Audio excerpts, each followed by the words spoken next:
Well, I have one more final utterance to share on this 12th of April in 2026 concerning the last third in the third chapter in Mircea Eliade, The Forge and the Crucible, Origins and Structures of Alchemy. But since this is very profane by this point, I have to start with the quotations that I felt were relevant. I'll give one now, one at the end. Revelations 13:1. And I stood upon the sand of the sea, and I saw a beast rise up out of the sea, having 7 heads and 10 horns, and upon his horns 10 crowns, and upon his heads the name of blasphemy. Blasphemy. That's all the introduction I'm going to give. I'm going to give by like go back to the other stuff that I've expressed this evening for the context here, but it's basically about applying an alchemical mode of communication to attempt to unveil more of what is here, to bring into self-awareness the matter, the world that is listening and that we participate in when we listen. So it's about bringing into self-awareness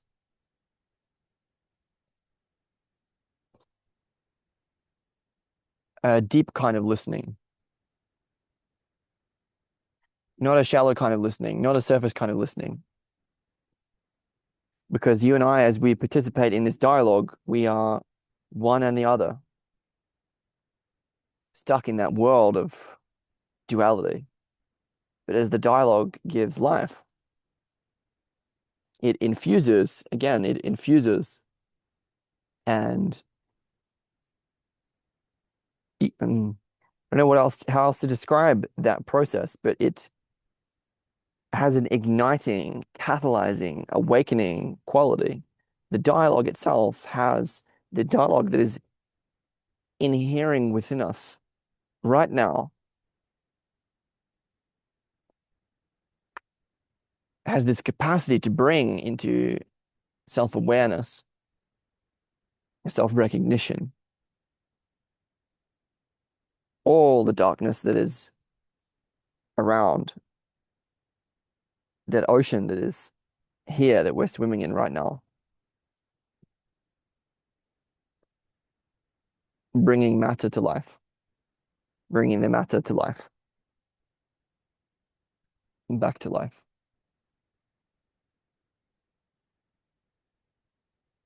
Quote, and I won't spend too long through all this because I've already expressed a lot.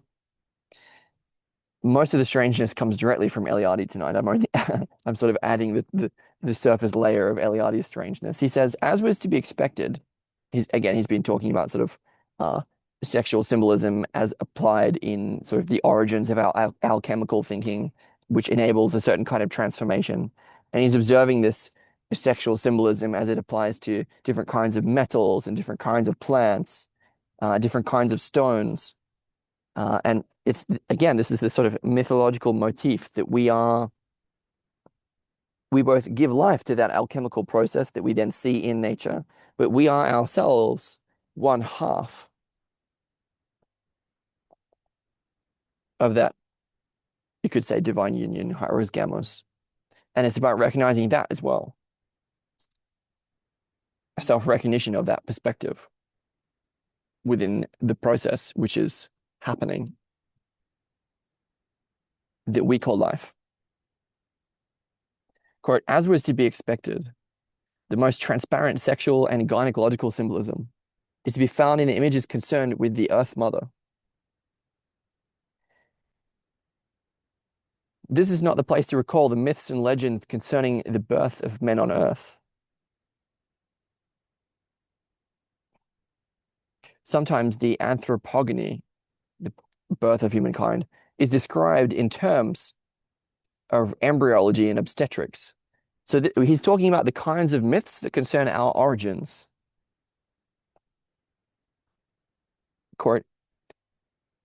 According to the Zuni myths, Zuni are a people. According to the Zuni myths, for example,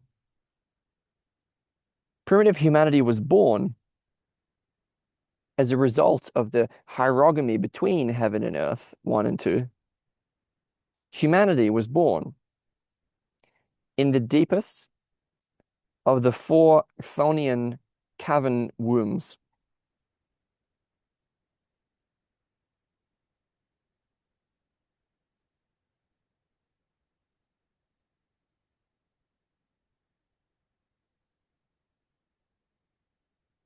And I repeat that. According to the Zuni myths, primitive humanity was born in the deepest of the four Chthonian cavern wombs. Guided by mythical twins, humans climb from one of these wombs to another until they reach the Earth's surface.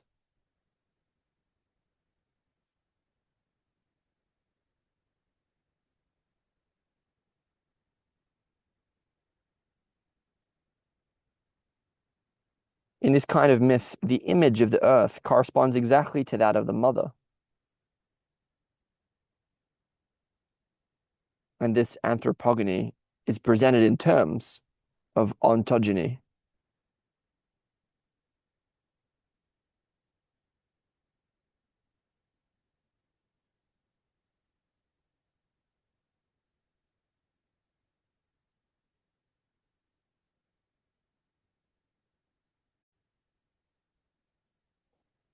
Yeah, is a myth and myths that concern origins, that concern not only where we have come from, but the myth of birth, the myth of being born.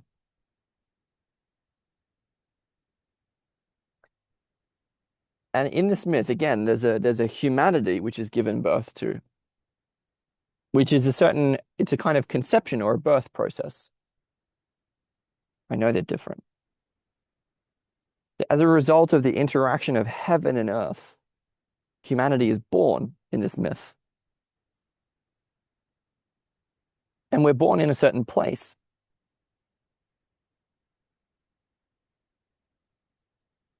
When we are born, when a certain kind, when a certain it is a certain kind of humanity. It's a coming into awareness, or what Guy Sengstock is called listening for the deepest humanity. And it's a kind of coming into self-awareness of that deepest humanity that we are. And when that comes into awareness, it comes into awareness within a cave, within a cavern that is represented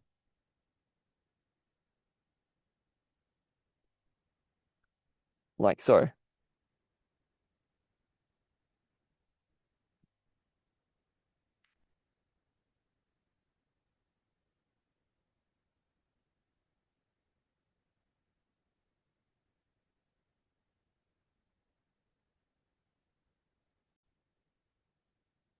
So it's not just a myth that is about the origins of humankind as a story. It's about a birthing process, a, a process of being born into the world that is ongoing and that is happening now. And that is, in a sense, contained within our awareness. So imagine that our awareness is like the earth, is like a kind of mother. And that we're in the process of something being born through us, through our consciousness.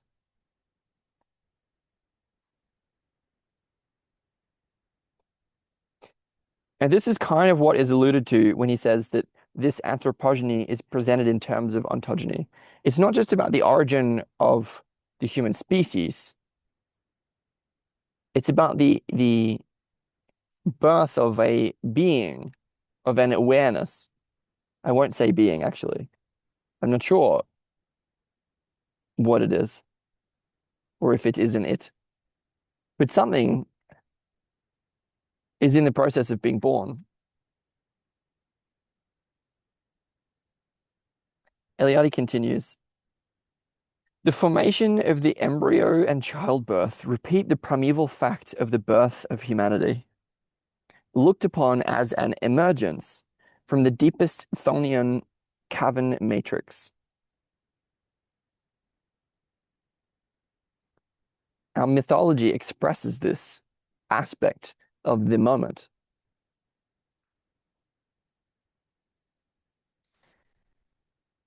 In the form of legend, superstition, or mere metaphor, similar beliefs still survive in parts of Europe. There are regions where almost every town and village know of a rock or spring which bring children.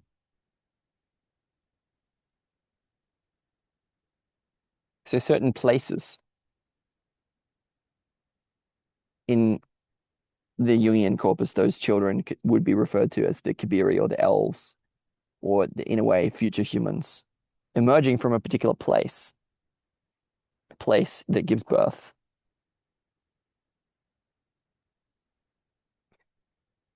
But what's really important to bring into relief are the beliefs relative to the gynecomorphic birth of ores, O-R-E-S, and hence the comparison of caves and mines to the womb of the Earth Mother. This is a kind of cave, actually, because you see how like no one's listening to these and like no one's really going to listen to this? It's like a place that no one really goes. It's a kind of cave. It's a digital cave, but a cave nonetheless. And so there's a comparison of that kind of a cave to the womb of the Earth Mother. Quote, the sacred rivers of Mesopotamia were supposed to have their source in the generative organ of the great goddess. The source of rivers was indeed considered as the vagina of the earth. I'm quoting directly. In Babylonian, the term Pu signifies both the source of a river and vagina. And he gives it many similar examples. In Sumerian, in Babylonian, in Hebrew. In Hebrew, the word well is also used with the meaning of woman, spouse. In Egyptian, the word bi means uterus, and gallery of a mine. Okay, it's worth remembering too that the caves and caverns were compared to the matrix of the Earth Mother. As I continue out of the etymology now, he says, the ritualistic role played by caves, attested in prehistoric times, could likewise be interpreted as a mystic return to the mother, which would also help to explain the sepulchres in the caves, as well as the initiation rites practiced in those same places. And then he says, such primitive intuitions die hard. We have seen that the designation Delph, meaning uterus, had been preserved in the name of the most sacred sanctuary of Hellenism, Delphi. Look, we know, right, that those Greeks in Delphi, what were they up to? Psychedelics, in a word. That's what they were up to. And all the heavy hitters, Plato, Aristotle, Empedocles, Sophocles, Xenophon, and all the rest of the Greeks, they were all up in it, man. Aristotle couldn't really take it. But everyone else, like, where do you think they're getting their divine inspiration? Plato's divine madness. And so this return to the mother as the source of our creativity, a kind of mystic return. It's not just primitive superstition. These initiation rites are a part of the birthright of being a human being that allow us to step fully into our identity of who we are. And transformative dialogue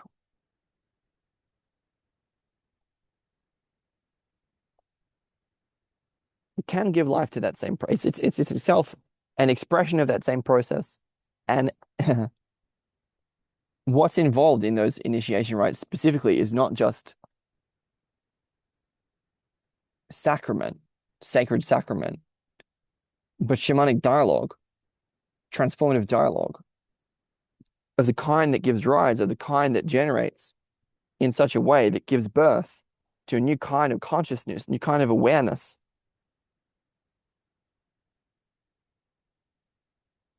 that we are in addition to who we already are, in a way.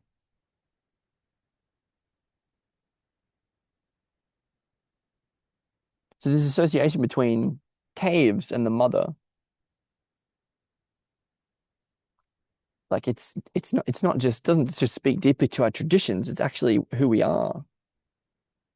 Like existentially, we are that. Can we take up that perspective? Spiritual midwifery.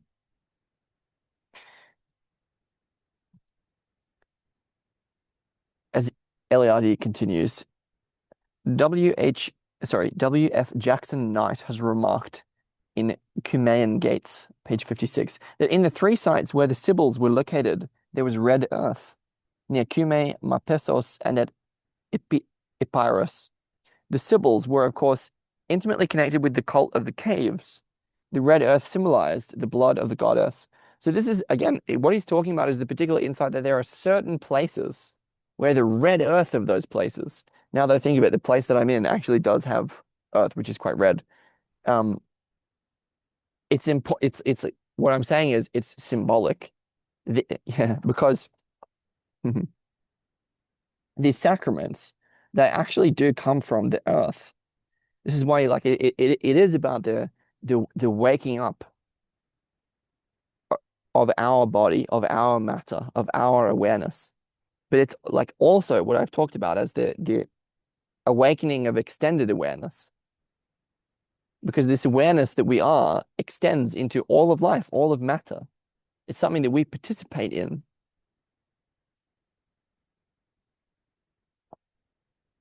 And so there are, as an expression of that, coming directly from that awareness that is the our Mother Earth, that we have failed to recognize. There are particular places that not only symbolically express, but that actually give rise to, that actually express not only the growth of sacraments, but also particular sacred sites that facilitate this kind of process. I'm sitting in the middle of one of them right now.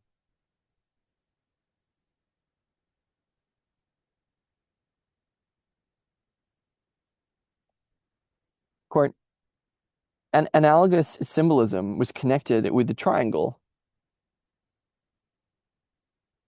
which Pausanias speaks of. Wait, no, sorry. Now he's sorry. There was a full stop there. So an analogous symbolism was connected with the triangle, and now he's going to talk about what that triangle is with reference to this guy, Pausanias, who speaks of a place in Argos called Delta, which was considered to be the sanctuary of Demeter. Let's draw out what he means. Fick and Eisler have interpreted the triangle. Yeah, it's this. Again, look at this. I mean, look how I'm not just like pulling this out of nowhere, right? It's where did it go? This one. Yeah. As he said, Fick and Eisler have interpreted the triangle as meaning vulva, and this interpretation is valid if the term is allowed to retain its first sense of matrix or source of the fourth. In Greek, it's hyle, the receptacle that we are, the vessel that we are. The tricky thing here is that we're both, right? We're both the vessel, we're both the earth, and that which is given born to. We share both perspectives. We Our identity shares in both perspectives. We are both perspectives. So it requires this kind of awareness requires a capacity for multi-perspectivalism, for the capacity to inhabit multiple perspectives at the same time within one existential stance. We have to be, I would say, spiritually mature enough to be inhabited by that. Quote, it's known that for the Greeks, delta was a symbol for woman. The Pythagoreans regarded the triangle as the archaigeneseos, sorry, archaigeneseos. I'm not sure how to pronounce the ancient Greek here because of the triangle was regarded that way because of its perfect form, and because it represented the archetype of universal fertility. A similar symbolism for the triangle is found in India. So to me, this is about, yeah, it's the connection here between the three and the four, which I won't go on about. As I finish off the last page here, Eliade says, for the moment, let us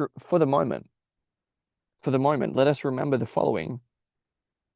If streams, galleries of mines, and caves are compared to the vagina of the Earth Mother, everything that lies in the belly of the earth is alive,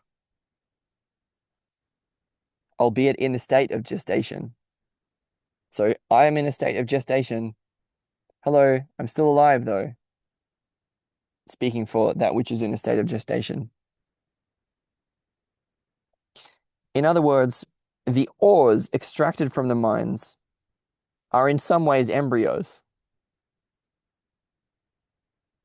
Yeah, so did you get any jewels? Any gems slip through in this process of mining and also obstetrics, midwifery? Because the ores which are extracted from these mines are in some way embryos. They grow slowly. They grow slowly, as though in obedience to some temporal rhythm other than that of vegetable and animal organisms. They nevertheless do grow. They grow ripe in their telluric darkness. Their extraction from the bowels of the earth is thus an operation executed before its due time. Yeah, so we're not going for a cesarean here. We're allowing, facilitating a natural process. Please do not extract me from the bowels of the earth before the time for it. There will be a time for it. Quote, if they had been permitted the time to develop, i.e., the geological rhythm of time, the ores would have become ripe metals, having reached a state of perfection. So here we see that the process of mining is literally extractive. It's equivalent to a kind of cesarean. It interrupts in a way that inappropriately accelerates natural processes. Instead of mining, we should let things grow in their own time. Quote, we shall shortly be citing concrete examples of this embryological conception of ores. But here, we are in a position to appreciate, even at this point, the responsibility assumed by the miners and metallurgists by their intervention in the obscure processes of mineral growth. As in, please be careful when taking that responsibility of intervening in my process, because it's a little bit tricky. Quote, they had at all costs to justify their intervention. And to do this, they had to claim that they were, by their metallurgical procedures, superseding the work of nature. It's not about superseding the work of nature, it's about superseding the work of time. It's about collaborating with nature, recognizing the goals and the process that nature is occurring within, and supporting that, not going against nature, for goodness sake. Taking the place of time, accelerating things in a way which is appropriate to human timescales, since human beings are also an expression of matter, embodiment, nature, the world. It's not about superseding the world of nature. It's about expressing the beauty of nature in our time.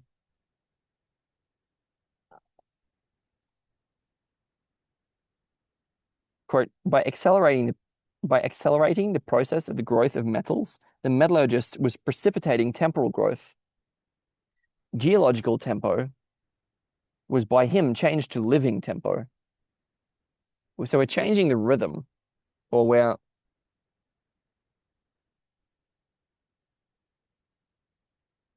expressing the rhythm of nature on our own, with our own, to our own beat. I don't know. I'm not a musician if you can't tell. This bold conception whereby man defends his full responsibility vis-a-vis nature and fulfills it already gives us a glimpse of something of the work of the alchemist. It's all metaphor. It's all symbolic, but it's happening now. It's very real. I'll leave you with the quote from Children of Dune.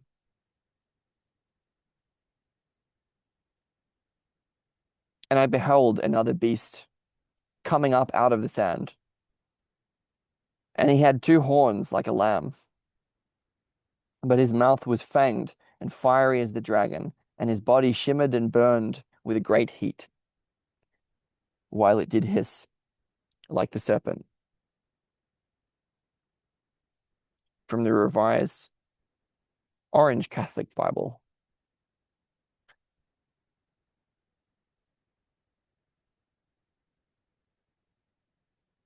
It is completing the third chapter in Mircea Eliade's The Forge in the Crucible, Origins and Structures of Alchemy, and completing our discussion of the world sexualized. Thank goodness, because it was really, really difficult.